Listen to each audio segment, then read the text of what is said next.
Bonsoir à tous, heureuse de vous revoir. Donc on continue ce texte-là des 37 pratiques des Bodhisattvas.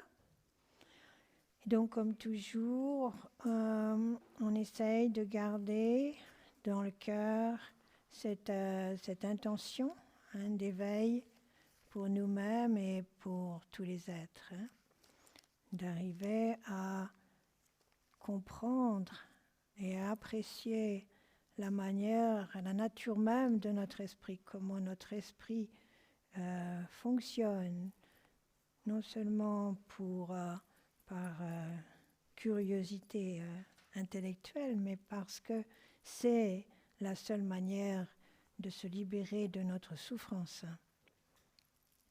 Donc, nous avons vu que nous sommes maintenant vers la fin du texte. Nous sommes dans la troisième partie du texte, qui se concentre sur les qualités à développer justement pour devenir un bodhisattva. Comment développer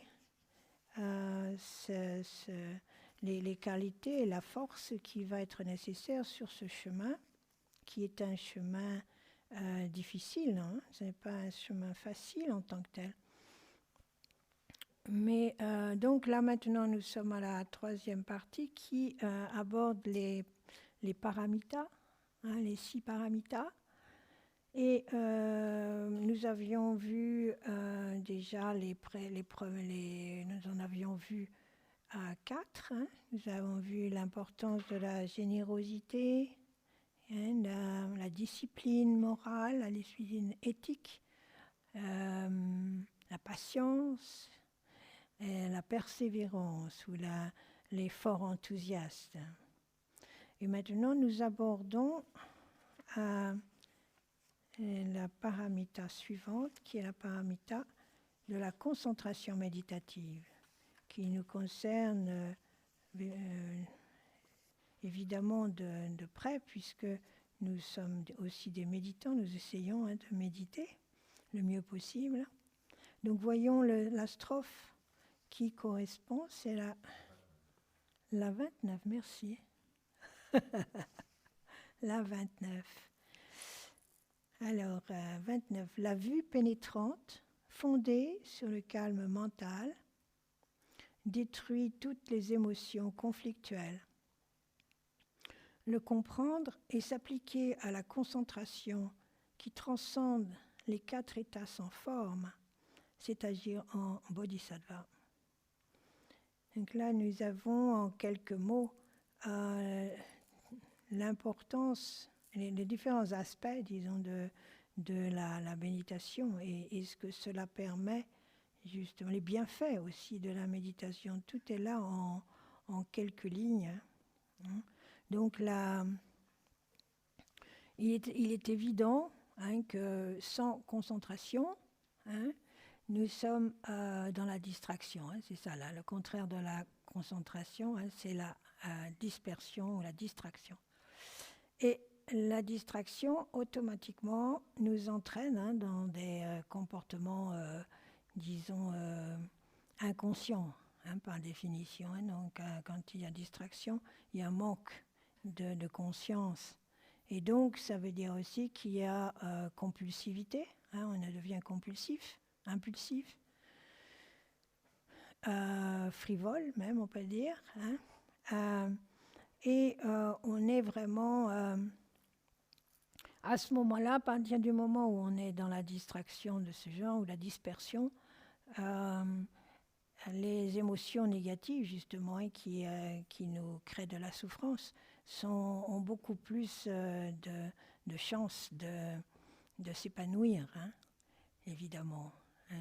Que ce soit la colère, le désir, la jalousie, tout ça, ça répond très bien à l'impulsivité, justement, au côté compulsif de notre être. Donc, d'où l'importance de la concentration méditative. Donc, comme on a vu précédemment, toute notre souffrance vient de là. Notre souffrance vient de cette emprise de l'esprit négatif sur nous, de l'emprise égotique, notre ego qui nous fait souffrir de différentes manières.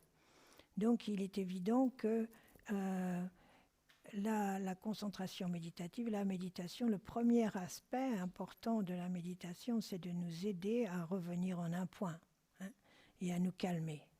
C'est vraiment ça. Donc c'est se libérer en fait de la confusion, la souffrance, et aussi d'une certaine attirance quelque part pour la futilité, pour l'illusoire des choses. C'est assez bizarre d'ailleurs, c'est assez étrange comment on se laisse facilement séduire par ce qui est futile. Mais c'est peut-être parce que c'est une sorte d'antidote à notre peur, à notre peur profonde, à notre anxiété, notre angoisse profonde de notre position dans notre existence même. Cette sorte d'anxiété existentielle. Donc la distraction est là pour nous divertir, pour nous en divertir, pour nous permettre d'oublier. Et donc comme le Dharma nous enseigne, c'est la pire des choses, dans le sens où ça nous maintient dans une certaine souffrance. Ça maintient la souffrance. Donc, la concentration méditative, c'est là pour le contraire, justement, développer la lucidité, la clairvoyance, jusqu'à des états de conscience supérieurs, jusqu'au siddhi, ce qu'on appelle les siddhis, c'est-à-dire d'avoir véritablement un esprit totalement clair. Donc, sans concentration, en fin de compte, ce qui va se passer, c'est que sans concentration, on n'a pas vraiment la possibilité d'aider les autres. Nos actions, qu'elles soient généreuses ou autres, elles ne vont pas porter le fruit que l'on espère si c'est dans la distraction et dans la dispersion. Donc d'un côté, justement, là, on voit toujours dans notre approche, il y a toujours ces deux aspects. Il y a l'aspect d'aider les autres, la compassion. Donc sans concentration, ça va être beaucoup moins puissant, ça va perdre de sa force. Et ça peut même peut-être aller à l'encontre du bien de l'autre. Et d'un autre côté, sur le plan de la sagesse ou de la clarté mentale, c'est évidemment, on est incapable du coup, si on est dans cette dispersion. Donc je pense que ça, c'est vraiment important d'en être conscient dès maintenant, parce que notre société, comme certains d'entre vous, on en a parlé la semaine dernière pendant le cours de la retraite de printemps, mais on voit bien notre société est vraiment très forte là-dessus. Comment nous distraire, comment nous disperser le mieux possible, et créer constamment de nouvelles méthodes pour nous distraire et pour nous disperser. Et donc nous avons c'est quelque chose dont nous devons être vraiment conscients. Donc c'est là justement l'importance aussi de se donner du temps du temps et de l'espace pour s'éloigner un petit peu de ce courant de distraction. Donc là, et dans cette strophe, là, il parle de la vue pénétrante fondée sur le calme mental. Donc là, c'est de la première ligne, c'est calme mental fait référence évidemment au shiné, shiné ou shamatha en sanskrit. Et donc, il montre bien là aussi que le shamatha est indispensable, disons, pour développer la vue pénétrante. Il ne peut pas y avoir de vue pénétrante. La vue pénétrante, c'est le vipassana, en sanskrit, c'est lakton en tibétain. Donc, cette vue pénétrante ne peut pas se faire sans avoir calmé d'abord l'esprit. L'esprit doit être calme pour que la vision soit claire. Donc l'importance du calme mental. Donc comment y parvenir à ce calme mental? Donc comme je disais tout de suite, là l'importance de l'isolement, de se mettre en isolement. Donc l'isolement ne veut pas dire nécessairement, bien que ce ne soit pas une mauvaise chose, ça ne veut pas dire nécessairement qu'on va sur un flanc de montagne quelque part, dans l'Himalaya ou ailleurs, pour trouver la solitude. Mais ça veut dire véritablement que on trouve un moyen, disons, pour se dégager du flot constant de chaos et de distraction. Et donc on parle des trois types de solitude. On a déjà vu ça avec certains d'entre vous. Il y a la solitude du corps, donc s'éloigner, se mettre en retrait. Parce que pour un grand méditant, quelqu'un qui médite depuis très longtemps et dont l'esprit est puissant, il peut méditer sur la grande place, il n'y a pas de problème. Il peut méditer sur un champ de bataille, il peut méditer n'importe, dans un club un soir, c'est pas grave. Il peut le faire. Mais pour nous, c'est un peu plus compliqué quand même. C'est bien au départ, en tout cas, de se mettre en condition, dans des conditions qui soient bonnes pour développer ce calme mental. Donc, c'est de s'éloigner physiquement déjà de situations chaotiques, ne serait-ce que dans une pièce, chez soi, d'avoir un espace privilégié où on peut s'assurer de ne pas être dans le chaos, d'avoir fermé le téléphone, l'ordinateur, etc., etc. Donc d'être dans la solitude du corps. Et ensuite la solitude de la parole, donc le silence. Le silence a un grand bienfait. Le silence est tellement important parce que ça nous... quand on est en silence, en fait, on peut s'entendre, on s'entend mieux. On entend mieux notre voix intérieure et aussi le blablabla, le discours intérieur. On en est plus conscient. Et on peut aussi voir dans quelle mesure le silence nous a empêchés aussi de dire des choses inutiles ou des choses idiotes ou des choses nuisibles. Voilà, donc c'est l'importance du silence dans ce sens. Donc la parole, donc la solitude de la parole et la solitude de l'esprit, évidemment, c'est de réduire le plus possible toutes les pensées discursives, le bavardage intérieur, ce constant, cette discussion constante qu'on a avec soi-même. Donc là,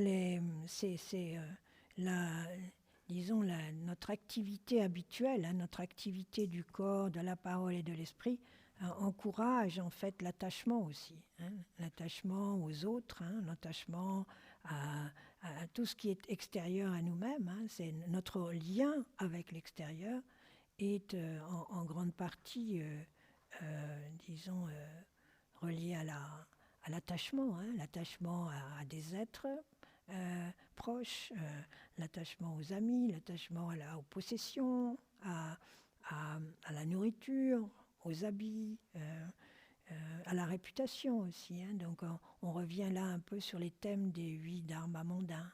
Comment être habillé, le gain, la gloire, les louanges. Tout ça, ça fait partie de ce qui fait aussi perdurer notre image, fait perdurer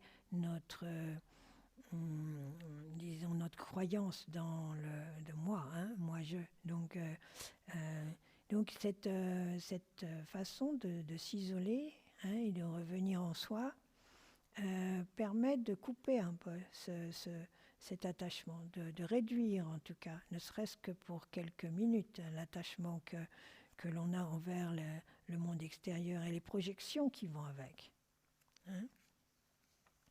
Donc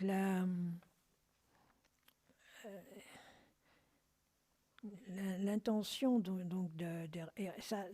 manque de, disons, le manque de distraction nous permet aussi de revenir à l'essentiel, de revenir à notre intention de départ. Notre intention de départ, c'est la bodhicitta. C'est la bodhicitta relative, c'est-à-dire d'être là pour aider tous les êtres, et de développer l'amour et de développer la compassion, de développer cette joie altruiste. Donc ça, c'est par rapport à la bodhicitta relative et la bodhicitta ultime, bien sûr, qui est de comprendre, de réaliser en fait l'ultime, l'aspect ultime de notre esprit. Donc il y a une citation justement dans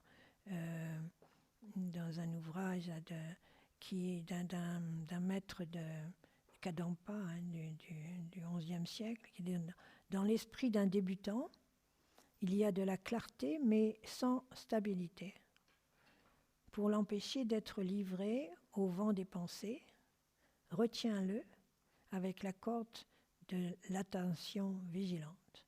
Donc là, l'attention vigilante, c'est justement l'un des aspects du shiné, du calme mental. Donc ça nous relie aux 9 étapes du shamatha, que vous connaissez peut-être, où on montre progressivement justement comment nous essayons de calmer l'esprit. On voit l'esprit comme un éléphant. Il y a cette image de cette route vers le haut, avec comment dresser, comment calmer l'esprit, qu'on considère comme un éléphant au départ, qui est totalement indiscipliné et qui se laisse mener par le bout du nez par un singe, le singe des distractions justement. Et comment petit à petit, en tant que méditant, avec l'attention vigilante, justement, le mindfulness, faire un rappel constant, pour que et avec beaucoup d'efforts au départ, il faut de l'effort. Donc, on a vu précédemment la diligence, ou cet effort enthousiaste, il a besoin d'être là pour nous aider à calmer cet éléphant. Qui est toujours prêt à partir dans tous les sens, sauf là où on veut qu'il soit, c'est-à-dire en paix. Donc, ça prend du temps. Et comme ils enseignent, au départ, l'esprit est très chaotique. Et c'est justement l'intérêt aussi de la méditation, de cette concentration, de samten, parce qu'on ne se rend même pas compte dans la vie quotidienne. On ne se rend pas compte dans quel chaos on se trouve. Je pense que toutes les personnes qui ont médité un peu le savent. Ils connaissent ce choc des premières méditations où on est totalement submergé par les pensées, submergé, littéralement. Et il considère ça comme un torrent. C'est comme un torrent au départ. Le flot des pensées est comme un torrent. Donc ça a énormément de force aussi. Donc c'est pas que négatif, il y a de la force là. Et il y a aussi, ils ont le fait, je me souviens Ringo Tuku mentionnant qu'en fait ce flot de pensée très, très turbulent, disons. Il est turbulent, mais il n'est pas très épais, en fait. Hein. C'est comme un rideau, en fait, hein, le torrent. Hein. C'est pas très profond, en fait. Donc, mais c'est puissant. Hein.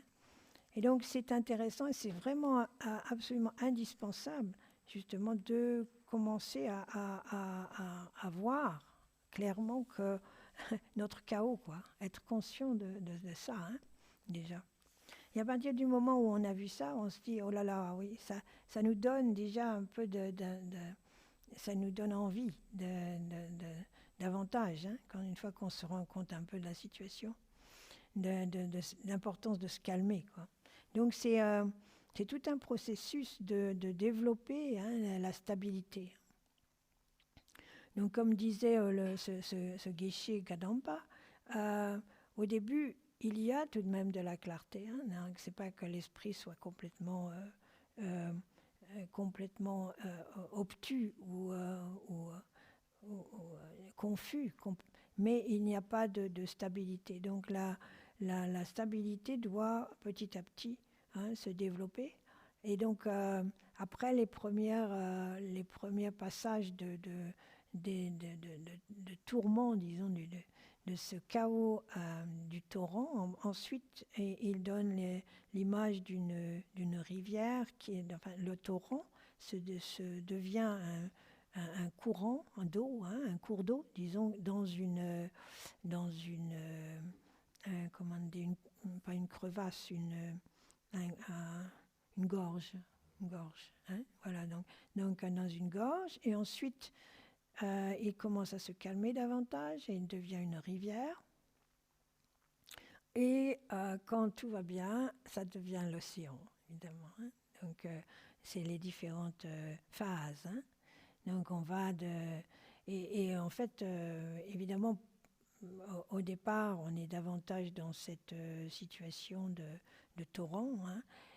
Mais en fait, avec le temps, avec l'expérience, on peut repasser par, surtout si on sort d'une situation de grande trouble émotionnel ou une situation difficile d'une manière ou d'une autre. Hein, le début de la méditation peut être encore, on peut repasser un peu par toutes ces phases, mais quelqu'un qui a une bonne, disons, un bon apprentissage va pouvoir rapidement aller de ce torrent à la rivière et à l'océan. Hein. Donc voilà, donc c'est intéressant de revoir un peu ces 6 étapes de méditation, des 9 étapes de méditation, parce que ça montre bien, ça donne des points de repère, disons, dans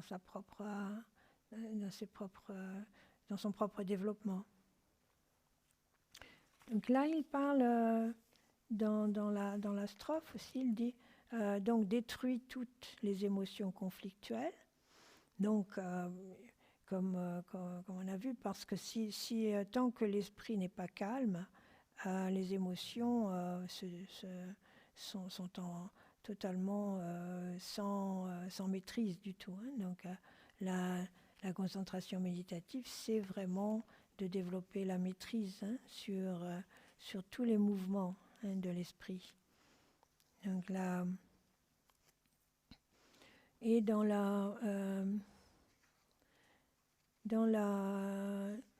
le comprendre et s'appliquer à la concentration qui transcende les 4 états sans forme. Donc quand il parle des 4 états sans forme, c'est il y a, disons, deux étapes disons dans les dhyānas, hein, les dhyānas qui sont les états méditatifs. Hein. Donc il y a 4 états avec forme et 4 états sans forme. Donc les 4 états avec forme, qu'on appelle les rupa jnana en sanskrit. Hein. Rupa veut dire forme, hein. Jnana veut dire la méditation, l'état méditatif, hein, le dhyana. Hein. Donc quand il parle de 4 états avec forme, c'est les 4 états dont on parle aussi dans le chemin octuple, hein, quand on parle de concentration correcte, hein, la concentration correcte, la concentration méditative correcte. Hein, donc ces 4 états, c'est d'abord la concentration en un point. Donc ça c'est le début, hein, il faut cette concentration en un point. Et donc quand on arrive à développer cette concentration en un point, il y a un développement du discernement. Il y a une conscience de sensations plaisantes et dans le corps. Hein, donc il y a aussi l'aspect physique. Hein, que la méditation, en fait, l'état méditatif est plaisant, hein, donc, et on le ressent dans le corps. Et cela nous donne un état de joie, hein, un état de joie, et ça nous permet de commencer à ressentir justement cette stabilité, déjà de voir cette possibilité de stabilité, hein, quand il y a concentration en un point. Donc ça, c'est la première étape. La deuxième étape, c'est que on lâche prise à un moment donné, on commence avec l'habitude, avec le développement de l'apprentissage, on lâche prise des sensations plaisantes et physiques. Hein. On ne s'attache pas, hein. On n'est pas là simplement pour être bien physiquement, hein. C'est pas seulement la méditation, c'est pas seulement pour du bien-être, hein, physique. Hein. Donc là, on lâche prise donc de cet aspect physique des sensations plaisantes, mais tout en gardant on est encore dans une situation où l'expérience du plaisir émotionnel est là. Hein. Et en même temps, la concentration en un point devient encore plus précise, plus stable, hein, et plus claire. Donc c'est la deuxième étape qu'ils appellent la joie. Donc ça de joie émotionnelle, hein, joie mentale. Et ensuite, il y a la troisième étape, c'est le contentement. Donc là où on lâche prise du plaisir émotionnel. Donc là, on arrive à un contentement qui est plus apaisé, hein, plus apaisé qu'un état un peu, pas euphorique, mais beaucoup plus, disons, dans la jouissance. Là, on est dans le contentement, donc un aspect plus apaisé, plus stable. Donc c'est le troisième aspect. Et le quatrième aspect, donc la quatrième étape, c'est une paix totale. Une paix totale. L'aspect d'équanimité. Donc un lâcher-prise encore plus profond, disons, hein, où ce qui est plaisant, déplaisant n'a plus d'importance en fait. Hein. On est au-delà du plaisant et déplaisant. Avec une pacification vraiment profonde. Concentration en un point, le premier. Donc concentration en un point, c'est le premier. Deuxième, c'est la joie. Le troisième, c'est le contentement. Et le quatrième, une paix totale. Donc c'est intéressant parce que ce sont donc c'est ce qu'on appelle les 4 états avec forme. Et donc quand on parle avec forme, ça correspond aussi, si vous vous souvenez, quand on étudie les 6 domaines d'existence, hein, vous avez le domaine des dieux, hein, et il y a des dieux, et dans les... on parle de 3 mondes, hein, le monde du désir, le monde des dieux et le monde avec forme et le monde sans forme. Et le monde avec forme et sans forme correspondent au monde des dieux. Donc, les 4 états avec forme Et les 4 états sans forme correspondent à des mondes divins, disons.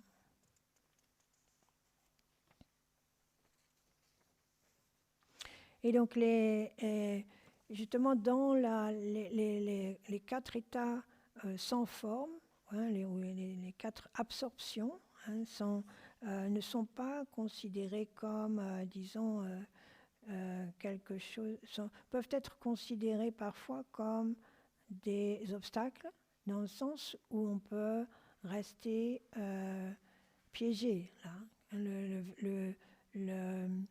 Disons, le vœu du bodhisattva, c'est d'être là pour aider les êtres, hein, pour aider tous les êtres, pas pour rester absorbé pendant ad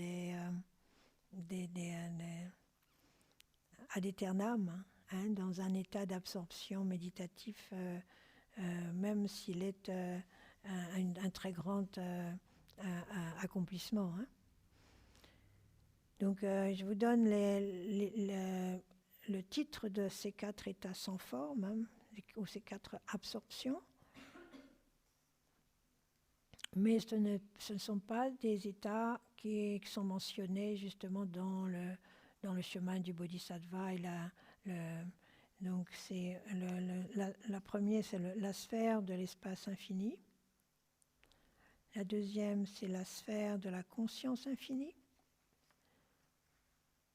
La troisième, c'est la sphère de nulle chose, du rien, de nul, il n'y a rien, nulle chose. Et la quatrième, c'est la sphère du ni perception ni non-perception.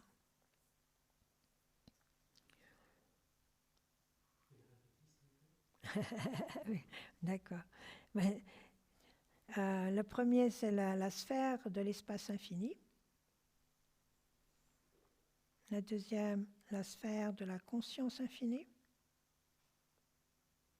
La troisième, la sphère de nulle chose, ou plus rien en particulier, quoi. Il n'y a plus rien en particulier.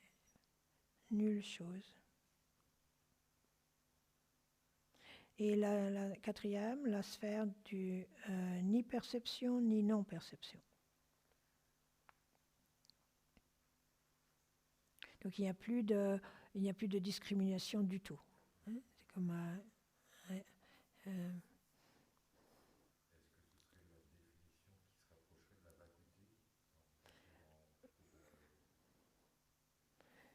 oui, il est certain que c'est relié, mais disons que là, on est dans un état sans où il n'y a plus rien, là. Voilà, et donc on arrive à la 9e, parce que là on avait 4 états avec forme, 4 états sans forme. Et le dernier, le 9e, à ce moment-là, après ces 8 états avec forme et sans forme, il y a le jnana, ou le final, qui est la cessation. Donc la cessation. Donc, mais comme je disais, pour le chemin du bodhisattva,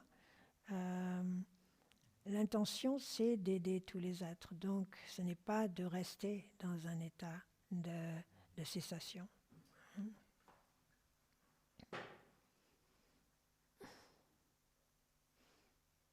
Donc, pour accéder, ce qu'ils disent que pour accéder à la concentration méditative, ils parlent de 5 obstacles, hein, 5 obstacles à vaincre.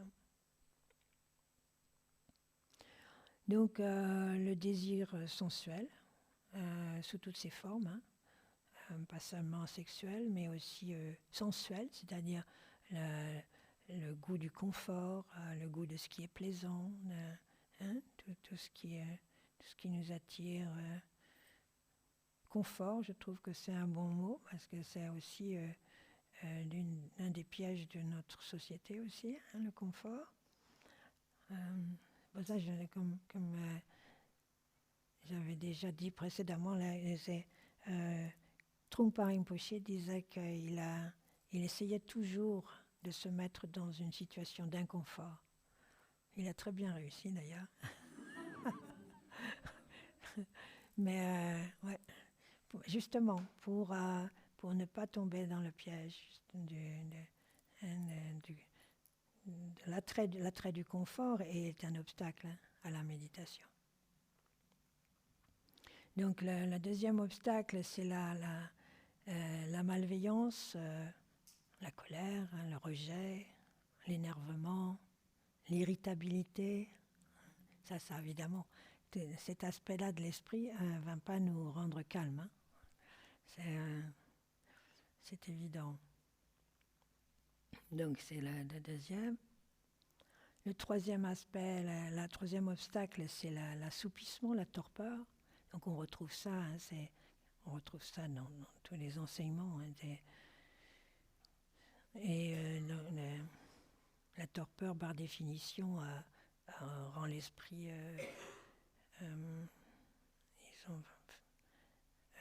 sans clarté. Et le quatrième obstacle, c'est l'agitation. Hein. Évidemment, l'agitation, le contraire de la torpeur, hein, mais c'est la même chose. Hein, ça ne permet pas d'être calme.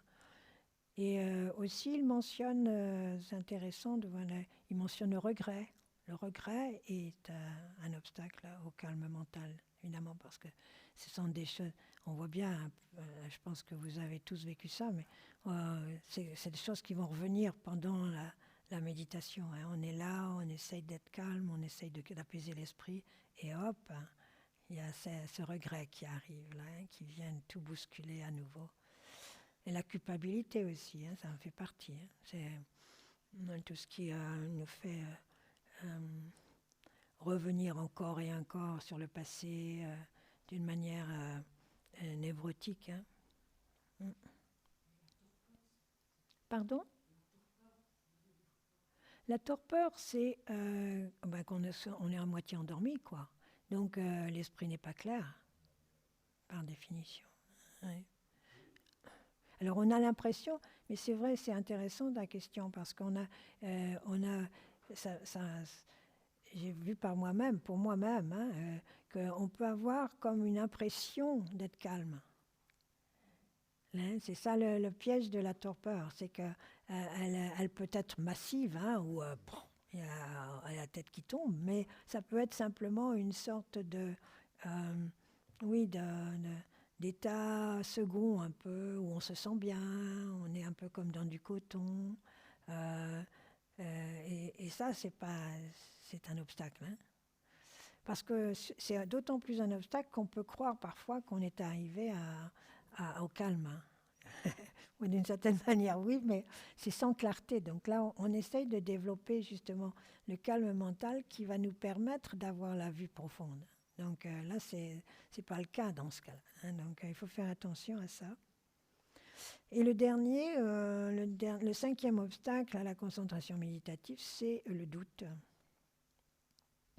le doute, disons, comme on a pu voir précédemment, hein, il y a deux sortes de doutes. Hein. Là, on parle du doute négatif, hein, pas du doute créatif qui nous permet d'avancer, hein, mais le doute le sabotage.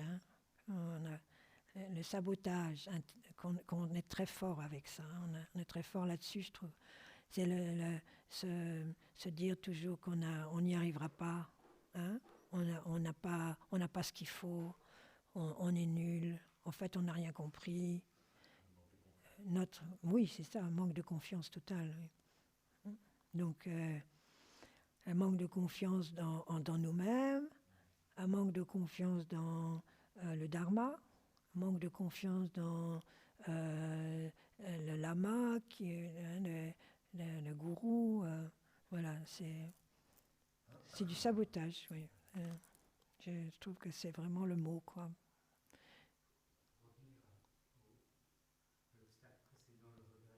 Oui, le regret, oui.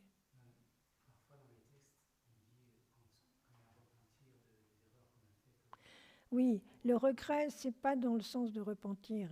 Le repentir, c'est important, évidemment, parce qu'autrement, on n'avance pas. Si on n'est pas conscient de ce qu'on a fait et qu'on est...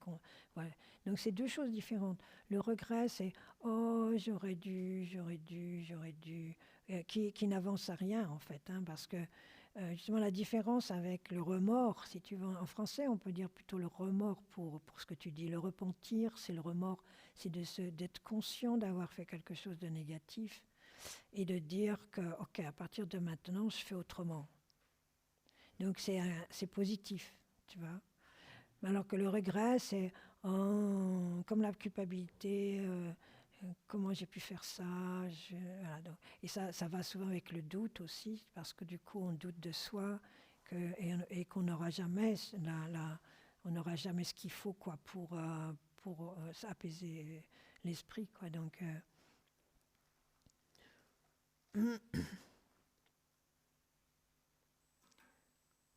Donc là, dans justement les quatre, ce qu'on a vu tout à l'heure, là, les quatre états avec forme, hein, donc là, ces quatre jnana, hein, ces quatre aspects de l'esprit en méditation, sont l'antidote à ces cinq obstacles. Hein.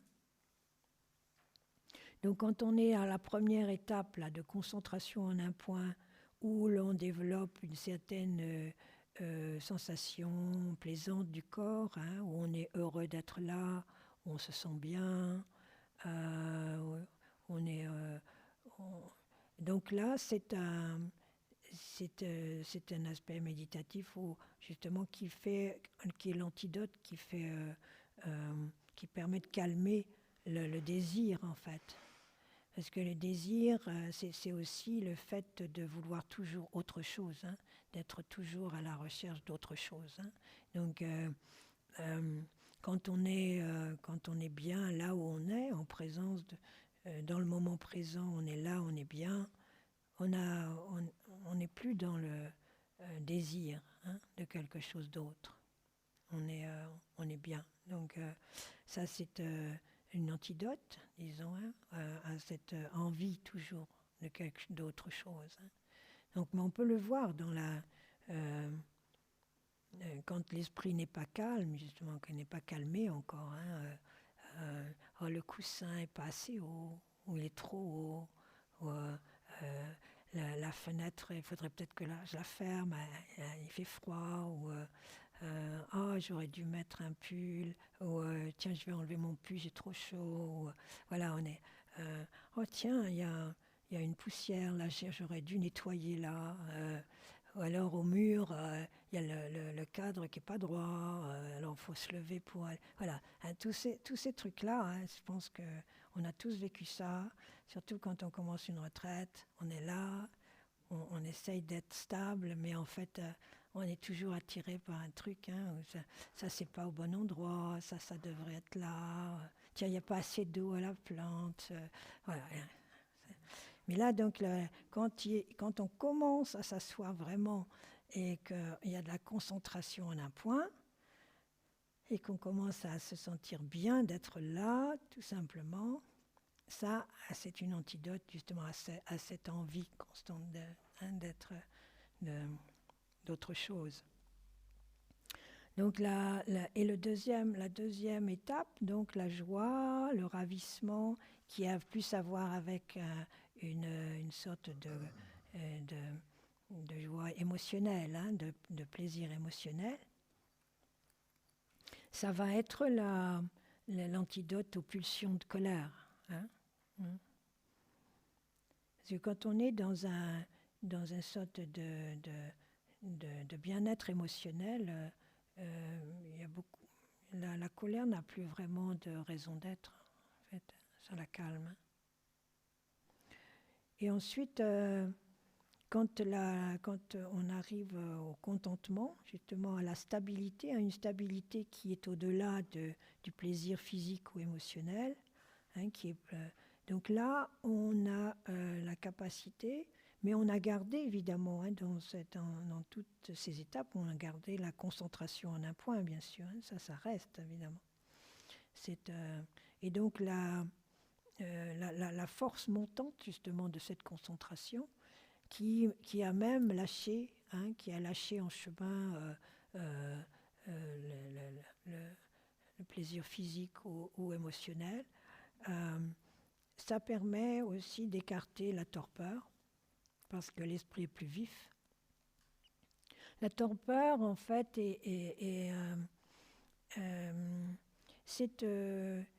c'est aussi souvent une sorte de moyen habile de l'ego pour ne pas voir, pour s'aveugler un peu, pour mettre les choses un peu en sourdine. Donc la concentration en un point permet justement d'être clair et de ne pas avoir peur d'être clair. Et en plus, et le contentement qui vient avec permet aussi de réduire l'agitation. Et ensuite, l'attention soutenue, et qui vient avec la paix totale et l'équanimité, écarte le doute. Et quand il y a, justement, quand on a lâché prise justement du positif et du négatif, quand on n'est plus, disons, quand l'esprit n'est plus tenu par cette jauge-là, de ce qui est plaisant, de ce qui est déplaisant, de ce qui est bon, de ce qui est mauvais, quand on est arrivé à une certaine équanimité par rapport à ça, il n'y a plus de doute par rapport à, ça n'a plus de sens ou de raison d'être encore en train de se demander si on est capable ou pas, ou si on a le potentiel ou pas, ou si on est bon pour la chose ou pas. Voilà, donc c'est intéressant parce que c'est vraiment important aussi de reconnaître là l'importance de la méditation. Dans quelle mesure justement la concentration méditative en elle-même a ce potentiel de nous libérer de ces aspects nuisibles, égotiques, égocentriques en fait, parce que que ce soit l'envie, la malveillance, disons l'énervement et la torpeur, tout ça c'est lié à l'ego. Donc c'est important de se souvenir des bienfaits, justement, encore et encore, de se dire oh, c'est vraiment extraordinaire, et de voir que là, petit à petit, de se rendre compte que ces bienfaits, ils sont en nous, ils ne sont pas ailleurs. Donc c'est magnifique. Donc, mais pour que ce samadhi, justement, pour que cette paix puisse se développer et devenir stable, il faut de la discipline. Voilà. Et la discipline requiert de l'enthousiasme. Donc on voit comment, encore une fois, chaque paramita requiert les autres. Elles sont toutes, il faut de la patience aussi. Elles sont toutes reliées. Parce que sans patience, on ne va pas y arriver. Il faut être patient avec nous-mêmes parce que justement l'Esprit Singe veut toujours nous distraire, n'est-ce pas? L'Esprit Singe veut toujours nous faire aller là dans le chaos. Donc il faut de la discipline, et de la patience avec nous-mêmes. Het is nog bezig. Ga je straks opbellen. Sorry? Hello?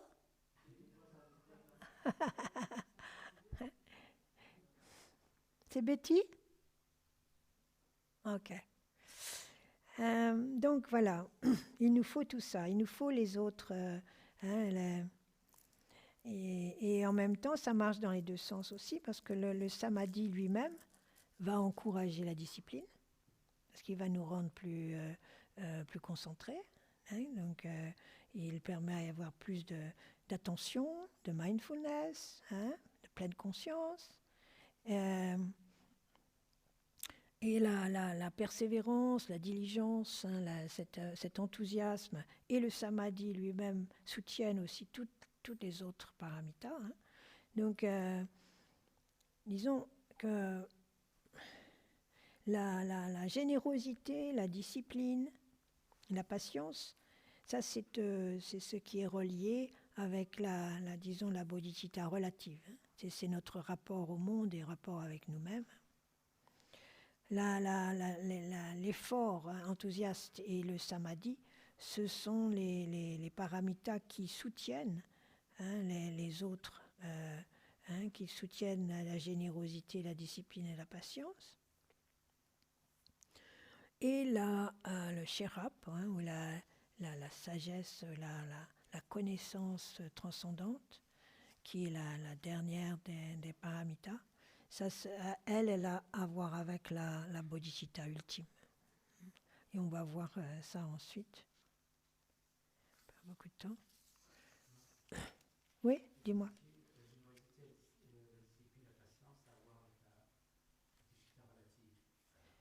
La générosité, la discipline et la patience, c'est ce qu'ils disent. Dans le sens où c'est relié avec les autres, si tu veux, avec notre rapport au monde aussi. Hein. La diligence, c'est-à-dire l'enthousiasme, hein, ou l'effort enthousiaste, hein, et le samadhi soutiennent ces trois paramitas. Elles soutiennent dans le sens, elles permettent de les développer, hein, et de les renforcer, de les rendre plus puissantes, tu vois. Et c'est la bodhicitta. Tout ça, ça a à voir avec la bodhicitta relative. Mais la diligence et le samadhi aussi vont permettre aussi de développer Shirap, la sagesse transcendante. Shirap, la prajna en sanskrit, la prajna paramita.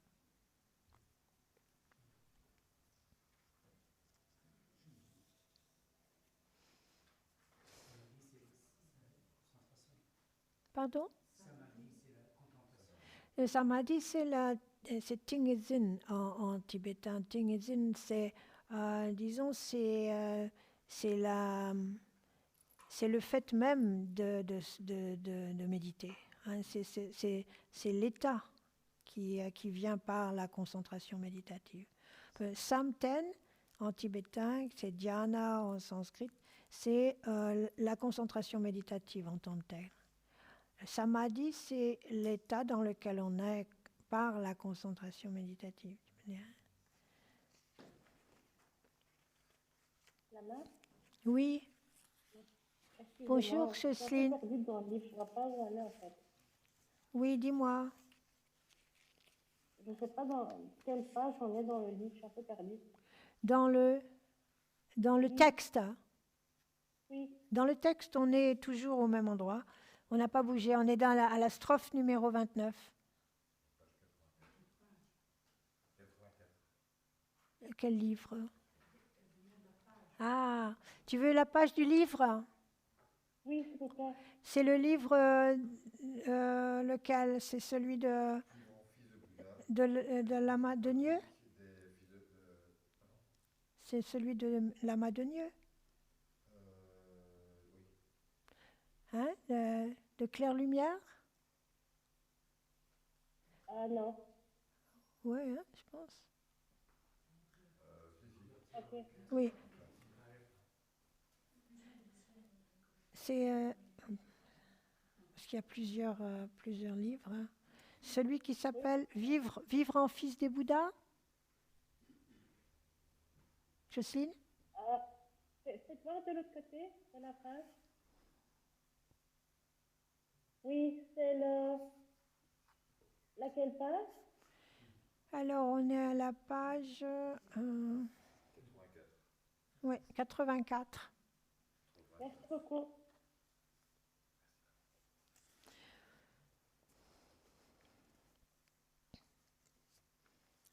Donc, l'un des aspects aussi importants d'avoir développé la stabilité, justement, hein, c'est que l'esprit stable qui vient par la méditation nous permet d'avoir une pleine confiance, pleine conscience, sans confusion. Sans confusion. C'est-à-dire que là, ça nous permet d'avoir une attitude juste et une attitude vertueuse, disons. C'est ça, au fur et à mesure du temps que l'attachement et l'aversion se calment, le chiné prend plus de force et automatiquement, naturellement, en fait, tous les actes négatifs, disons, les pensées négatives, les paroles négatives baissent, diminuent et n'ont plus de raison d'être. Donc, la stabilité mentale permet justement le développement de la vertu, dans le sens où l'esprit est arrivé à plus de simplicité, en fait. Et on peut voir d'une manière très pragmatique le chaos des émotions négatives. Comme la vie est beaucoup plus joyeuse et beaucoup plus simple quand l'esprit est dégagé de ces états nuisibles et malveillants. Donc c'est assez clair en fin de compte, qu'est-ce que l'on veut pour nous-mêmes et pour les autres. Qu'est-ce que l'on veut? Est-ce que l'on veut rester dans un état de souffrance, en fait, parce que les poisons mentaux, comme on dit, c'est une souffrance. Donc, il faut être clair aussi avec nous-mêmes. Est-ce que l'on veut continuer à souffrir ou pas? C'est ça, c'est la question qu'on doit se poser. Donc, un bon yogi, disons, un pratiquant, un grand pratiquant, il est libre, dans le sens où, par exemple, ils disent les éloges, par exemple les éloges, les insultes, ça n'a plus d'importance, en fait. On n'est pas déstabilisé par ça. Donc la nature disons, la nature de l'esprit est bien au-delà de ça. Donc quand on veut aider les autres, par exemple, quand on se dédie au bien des autres, pour un bon yogi, c'est sans attache de contrepartie. Il n'y a pas d'attente. Il n'y a pas d'attente, sans attente. Donc là aussi, il y a une grande liberté, une liberté d'action, une liberté de pensée. Donc, et ils disent aussi que quand la méditation est vraiment stable, la pratique est pure, que l'on soit seul ou qu'on soit en public. Il n'y a pas de différence dans notre... je ne sais pas... Non, fais pas ça. Excusez-moi, là. Là, ce serait une catastrophe. Je me ferais... Ok. Problème technique, excusez-moi. Donc, ce qu'on disait, d'abord que les éloges et les insultes ne nous déstabilisent pas. Nous arrivons à dédier tout ce que nous faisons, corps, parole, esprit, sans attente de contrepartie, donc avec beaucoup de liberté. Le troisième aspect, c'est qu'on peut méditer aussi bien, on a la même qualité de concentration, de samadhi, que l'on soit seul ou en public ou avec les autres. Quatrième aspect, c'est qu'on est sans peur de la mort. On est sans peur de la mort, et de l'autre côté, on n'est pas, si on nous dit qu'on va vivre encore 50 ans, ça nous emballe pas plus que ça non plus. On n'est pas ravis non plus de vivre encore 100 ou 200 ans. Mais on n'a pas peur non plus si on nous dit que demain on va mourir, quoi. C'est l'équanimité qui est d'un grand méditant. Au-delà de la vie et de la mort, en fait. À chaque instant, en fait, hein, comme dit Suzuki Roshi, chaque instant, c'est une petite mort, hein, et une renaissance, bien sûr. Donc,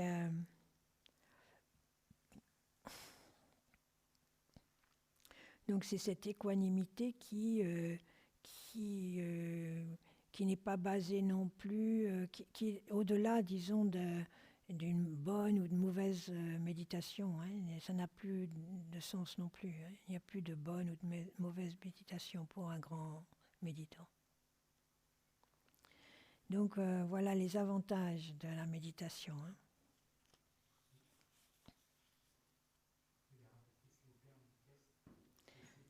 Qu'est-ce que je dois répéter là, les différents avantages? Hein.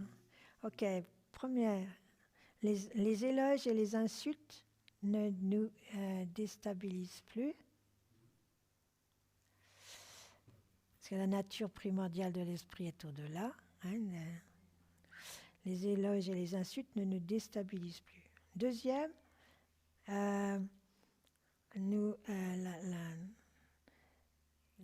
quand nous dédions nos actions du corps, de la parole et de l'esprit, hein, aux autres, sans attente de contrepartie, hein, inconditionnellement. Donc ça veut dire que on a aussi beaucoup de liberté. Hein. L'esprit est libre, le cœur est libre. Le troisième aspect, c'est que la méditation n'a pas de... Il n'y a pas de différence de qualité, que l'on soit seul ou en groupe ou dans le monde ou dehors. 4. On n'a pas peur de la mort, ni... Hello. On n'a pas peur de la mort et en même temps on n'est pas ravi si on vit encore 300 ans. Et le cinquième, c'est que cette équanimité reste la clarté, disons, la clarté de l'esprit du yogi reste semblable à elle-même, quelle que soit la méditation, quoi, qu'elle soit, disons, importante, qu'elle soit superbe ou qu'elle soit médiocre, c'est pareil. Hein. Il n'y a plus de différence. Il n'y a pas de panique non plus. Il n'y a pas de quoi devenir hystérique. Hein. Tout va bien.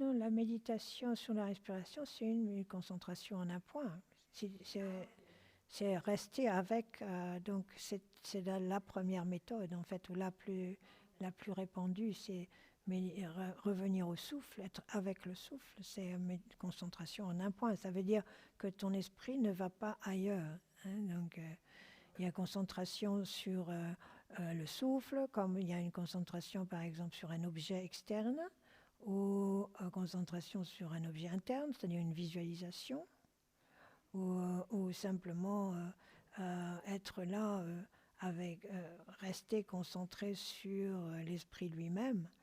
Mais donc, c'est plus difficile déjà.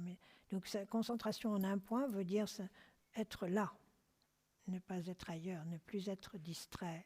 Donc, ouais. Il y a plusieurs méthodes hein, pour...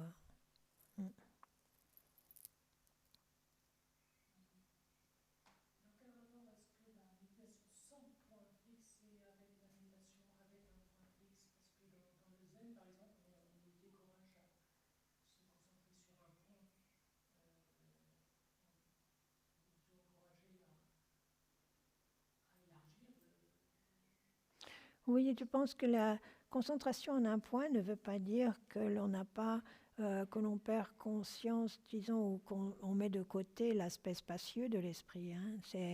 Non, au contraire, je pense que justement, la concentration en un point permet de stabiliser l'esprit pour qu'il soit plus en phase avec l'aspect spacieux de l'esprit. Et que les deux vont ensemble, en fait. Et, concentration en un point ne veut pas dire que l'on est serré, qu'on devient limité. Non, c'est pas ça du tout. C'est là on parle justement de la concentration, le samten, c'est-à-dire ce paramita, c'est d'être dans un état où il n'y a plus de distraction. Et que l'esprit reste clair. Si on est simplement dans l'aspect spacieux de l'esprit, on peut aussi partir dans une sorte de no man's land, où l'esprit n'est plus clair. Justement, ça se relie à ce moment-là un peu avec la torpeur.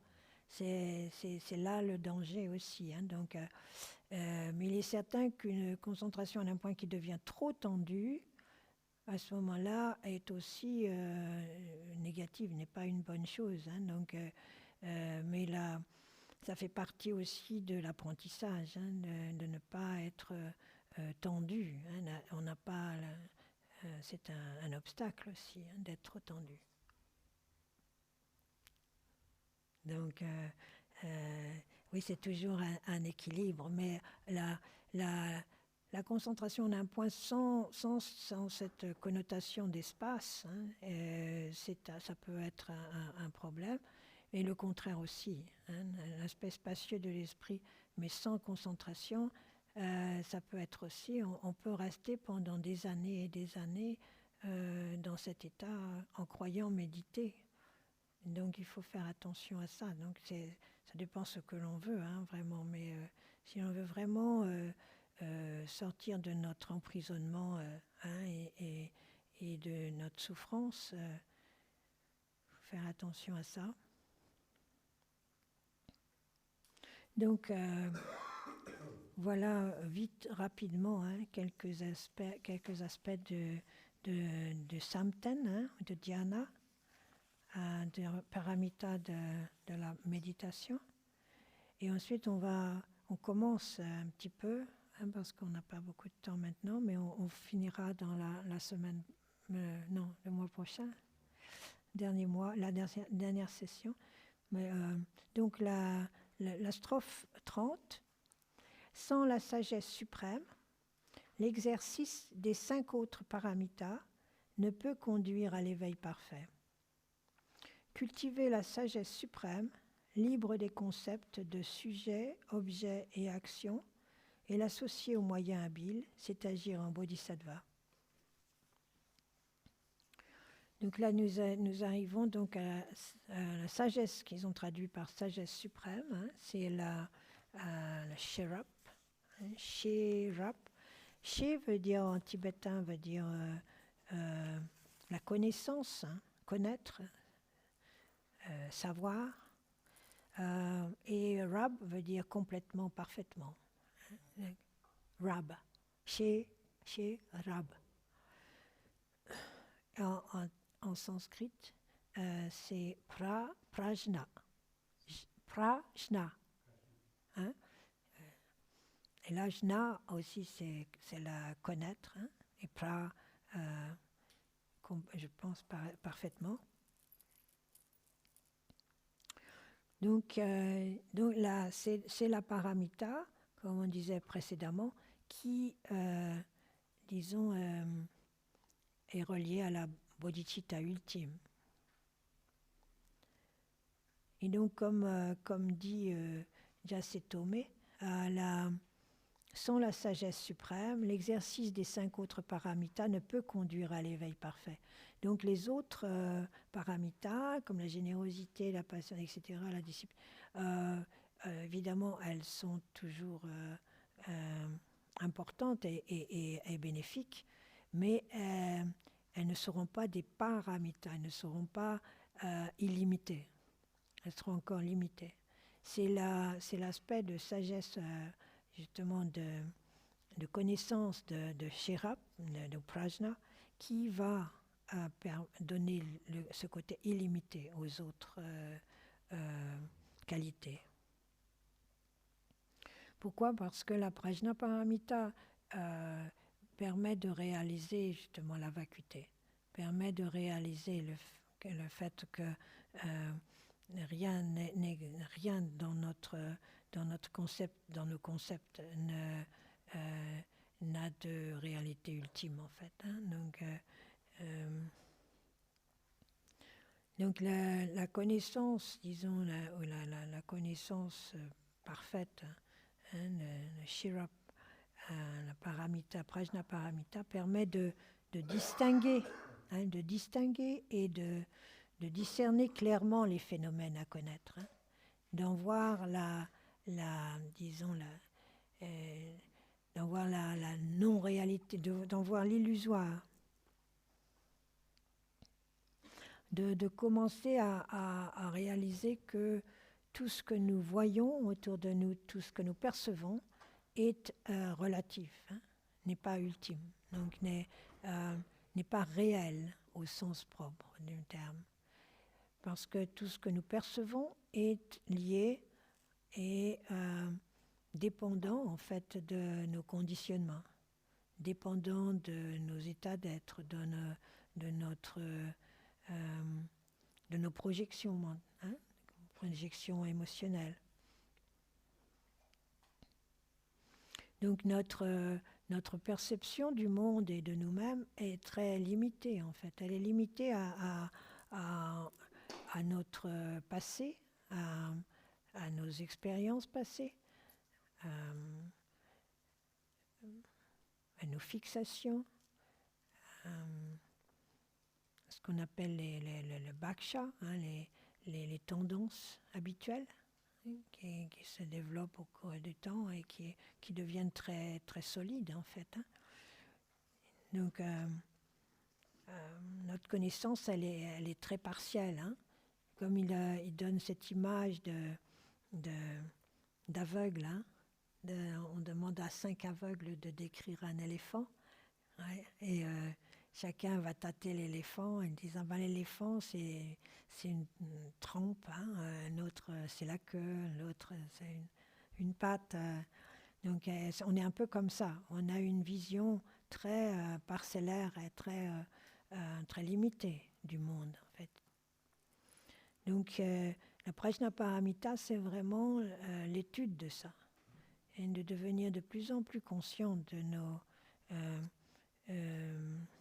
notre manque de discernement en fait, hein, et que ça nous crée énormément de souffrance aussi. Donc il y a la connaissance que l'on acquiert par l'étude, hein, donc la connaissance qui est relative au monde, mais pour avoir la connaissance vraiment de l'ultime, il n'y a que la méditation qui va nous le permettre. Parce que c'est par la méditation justement que l'on peut avoir accès à ce qui est au-delà des concepts. Hein. Tant qu'il y a concept, hein, il y a limitation évidemment dans notre connaissance. Et à partir de là, à partir de cette reconnaissance, hein, cette connaissance de l'ultime, il y a vraiment capacité de faire le bien d'une manière totale, hein, comme on peut le voir chez les êtres réalisés, de faire le bien d'une manière totalement naturelle. Hein. Ils disent comme le soleil qui éclaire le monde, hein, sans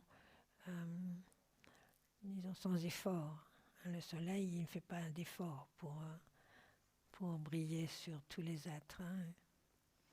Donc c'est par la prajna paramita que l'on va arriver à cet état de pouvoir aider d'une manière illimitée. Jusque-là, notre capacité est moindre. Hein.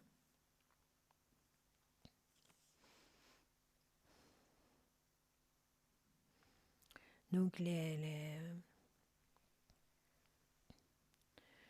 la Shirap, le prajna, c'est relié au développement de la connaissance de la vacuité, hein, de la vacuité de tous les phénomènes et de nous-mêmes. Donc, dans ce sens, c'est important de revoir, par exemple, le Sutra du cœur, hein, le Sutra du cœur qui est véritablement l'enseignement, hein, de Prajnaparamita, dans le sens de revoir vraiment plus clairement le manque de réalité de notre monde et de la manière dont nous le percevons.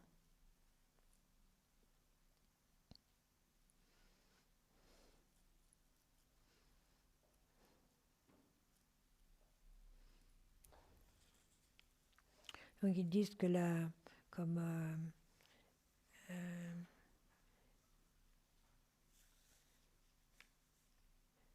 ce qu'il faut comprendre, donc c'est que il est nécessaire pour comprendre justement la prajna paramita. Il est important d'abord d'écouter, hein, d'apprendre, de recevoir des enseignements, hein, c'est pour être conscient aussi de cette différence entre le relatif et l'ultime. L'importance de ne pas confondre les deux, de ne pas prendre l'une pour l'autre, parce que souvent notre souffrance, elle vient de là, elle vient du fait que on fait une sorte de confusion entre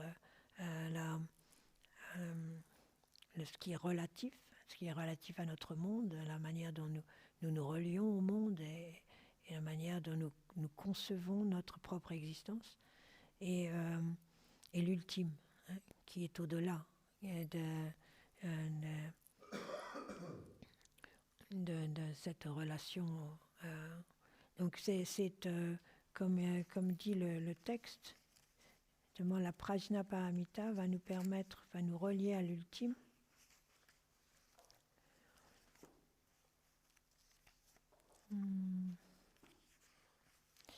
En nous permettant d'accéder à la réalisation au-delà des trois roues, hein, comme ils disent.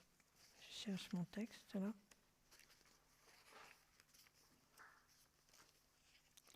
Les trois roues qui sont la roue du sujet, objet, et le lien entre et action, disons, entre le sujet, l'objet et l'action.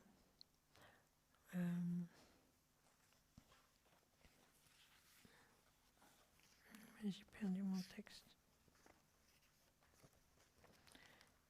Mon texte est parti dans la vacuité totale.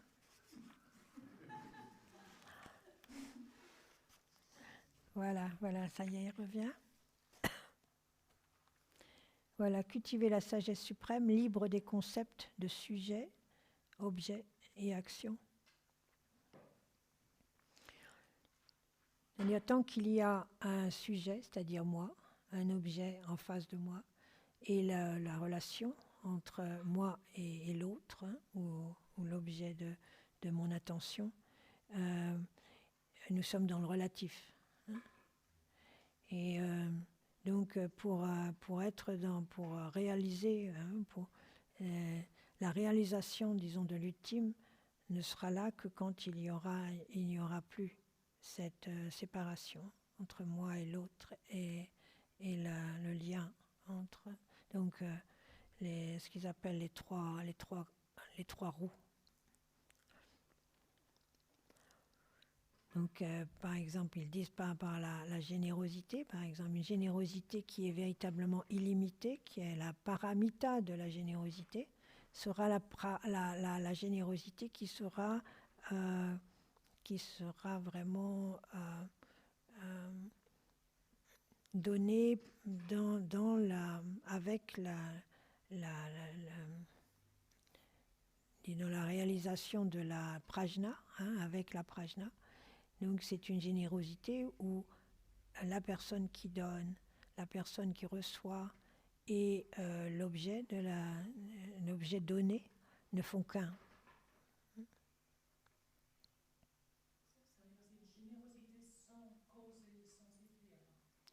Oui, c'est-à-dire totalement libéré de traces, en fait.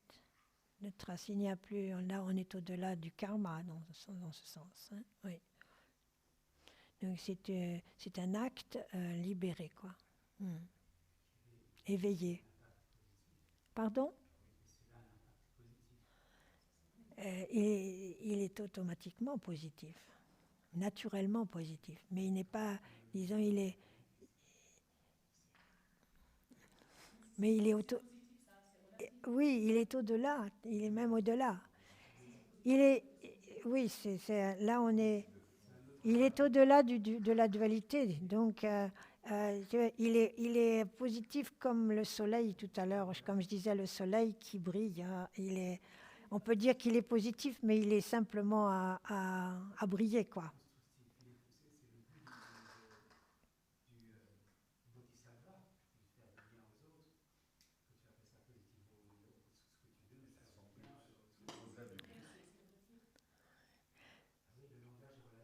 Oui, mais c'est-à-dire que là, c'est là qu'on entre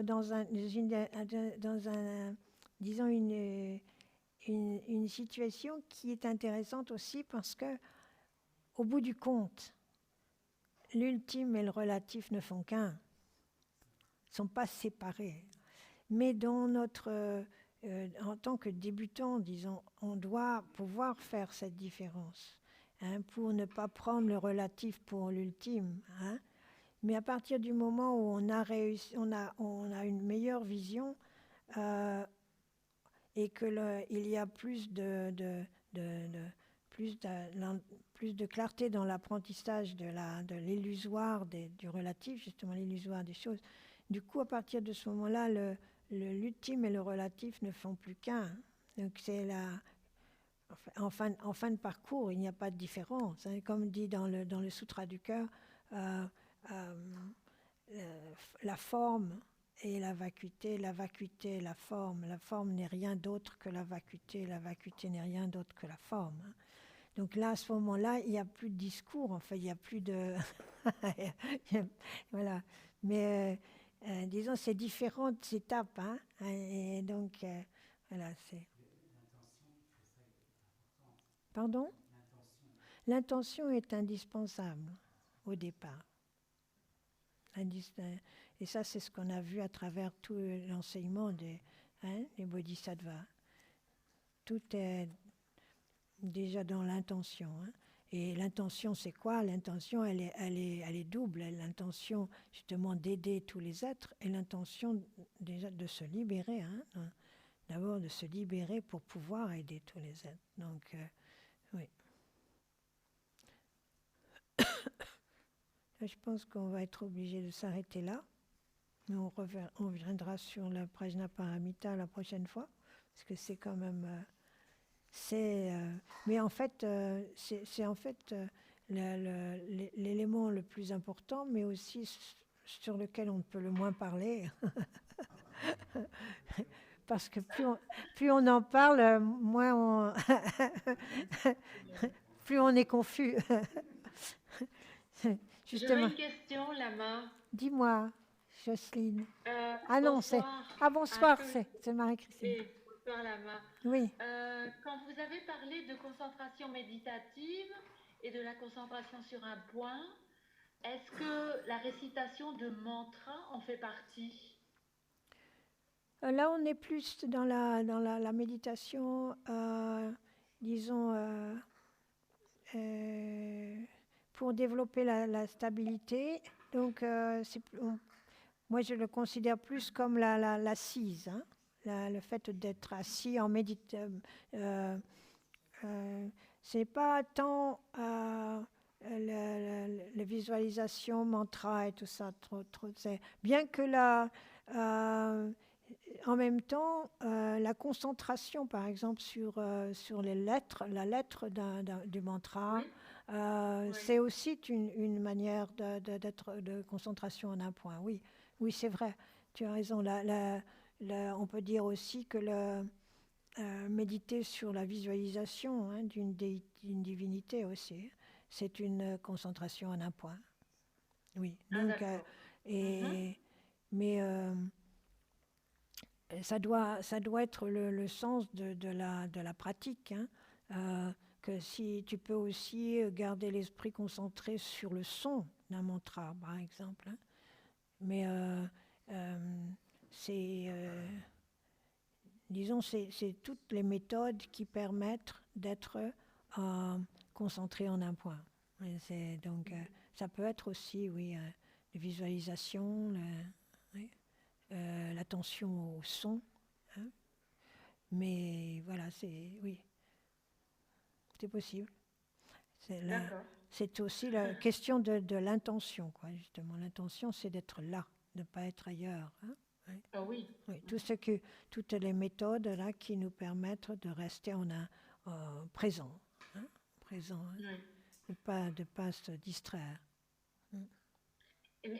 Oui, merci beaucoup. J'étais étonnée par une autre chose, c'était quand il s'agissait je pense, de la solitude, oui, les trois solitudes, Oui. euh, les méditations, elles ont autant d'intensité quand on médite seul que quand on médite avec d'autres.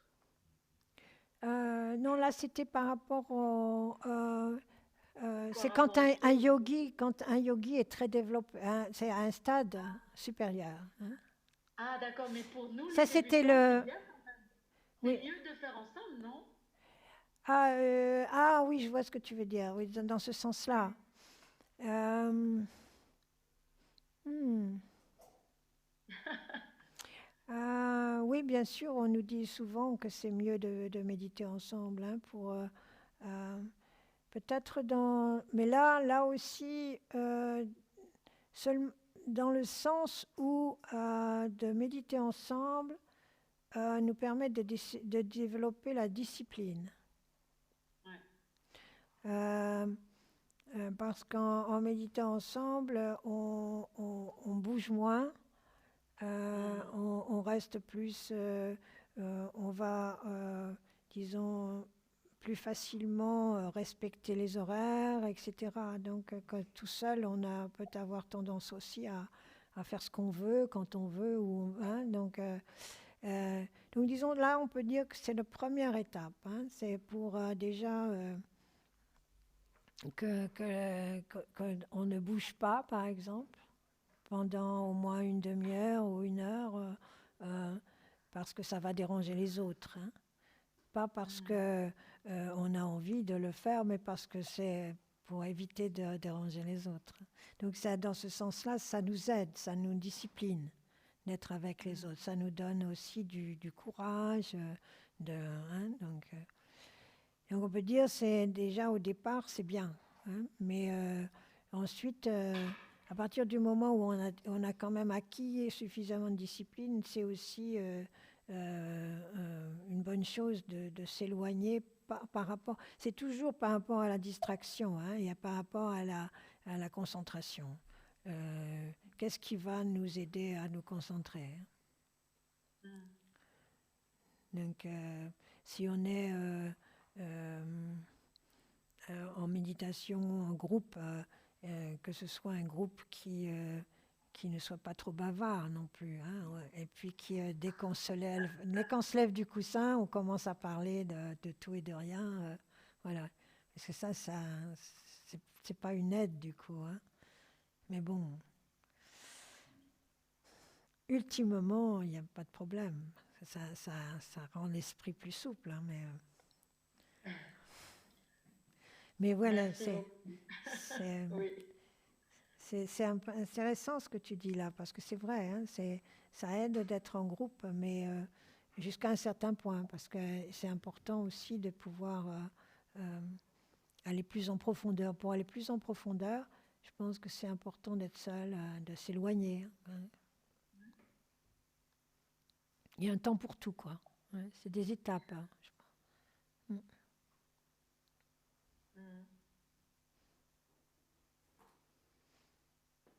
Voilà. Ah, avez-vous encore des questions? J'aurais une question, Nana, bonsoir. Bonsoir, Esther. Bonsoir. Je voulais vous demander la question de pour le bien de tous les êtres, donc aller dans la direction et l'intention, c'est ça dans les pratiques et la méditation. Je vais être très honnête, mais mon élan, sans doute parce que je suis une débutante, mais si je m'écoute, j'ai un élan plus spontané vers le monde animal et les plantes et tout ça, ça vient naturellement, là, sans effort. J'ai envie d'aider, j'ai envie de diminuer les souffrances. Je l'ai moins au niveau des êtres humains. Alors évidemment, je ne dis pas que je ne l'ai pas du tout, mais je vois à quel point mon cœur va directement dans cette direction. Comment, enfin,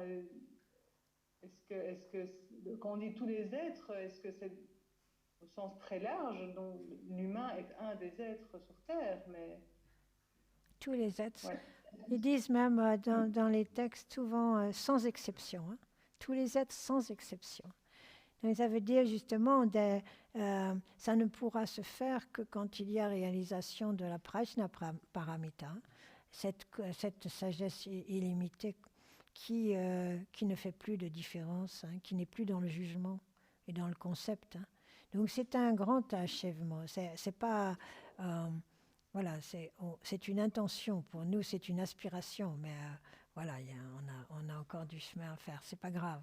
Hein, donc il faut aller doucement. Donc déjà, si tu as cette sollicitude pour le monde animal, par exemple, mais c'est déjà une grande chose. Ça veut dire que le cœur est ouvert. Donc tu encourages cette ouverture du cœur et tu y inclus petit à petit des êtres humains.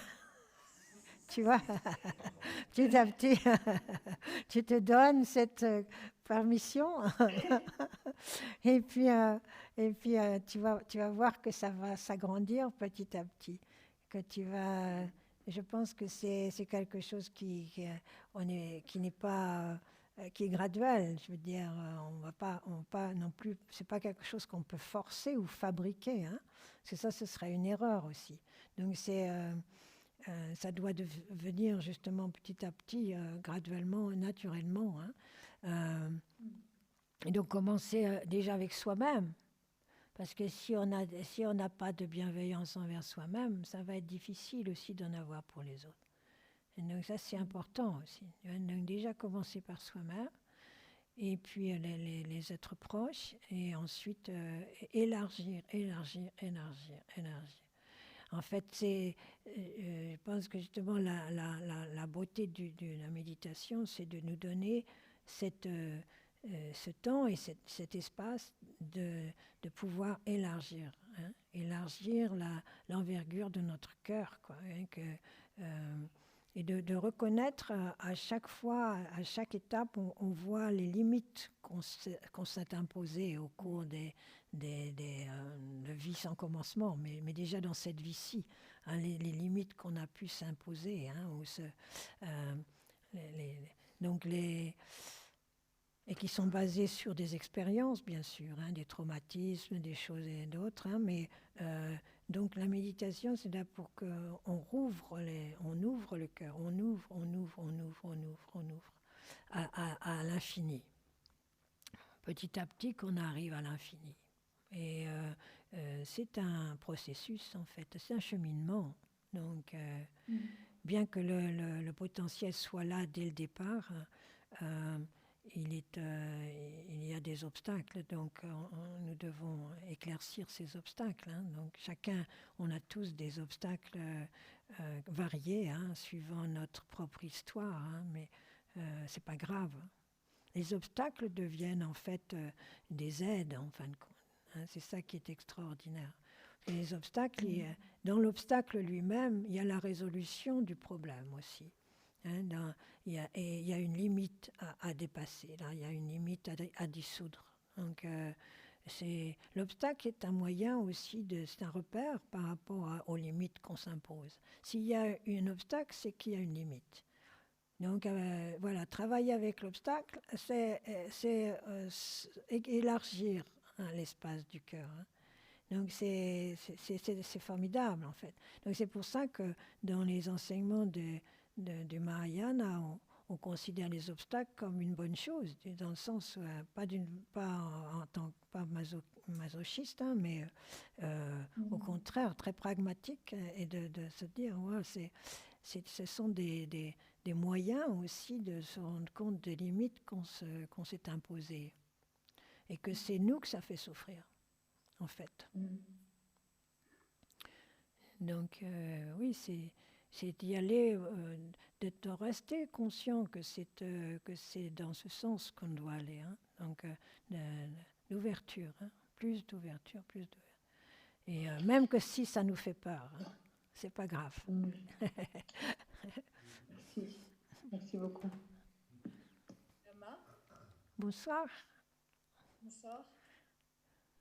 Est-ce qu'on peut dire qu'en fait au départ, ce vœu du bodhisattva est un peu un concept quand on commence, et puis que c'est à chaque fois un vœu renouvelé au fur et à mesure du temps de notre pratique, et qu'à un moment donné, en fait, on se rend compte, malgré nous, enfin, que grâce à la pratique, justement, il y a cette ouverture qui s'opère, que c'est pas une volonté, c'est pas un acharnement, c'est plutôt la pratique qui fait qu'à un moment donné, il y a quelque chose qui s'opère, en fait.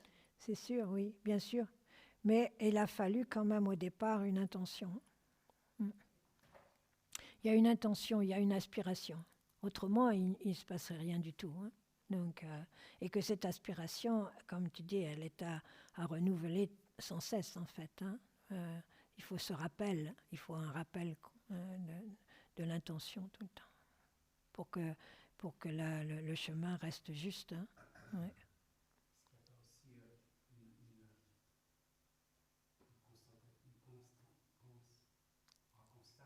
Un constat.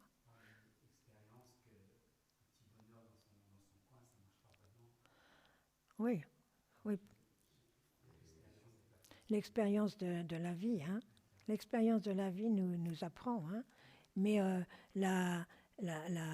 l'intention du départ et aussi l'étude, hein, l'étude, c'est ce qui va aussi nous donner un peu de la lumière, qui va mettre de la lumière sur l'expérience aussi, hein, qui va lui donner tout son sens, hein.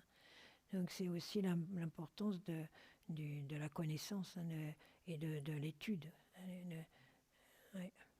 Mais à partir de là, oui, dans le quotidien, on peut remarquer nous-mêmes, ouais, ouais, faire le constat, comme tu dis. Ok, ben on va peut-être s'arrêter là pour ce soir. O sonam deye tamshi zipane, tonne nepe tana panjene, chega nachi bala dupaye, sipe zane towa to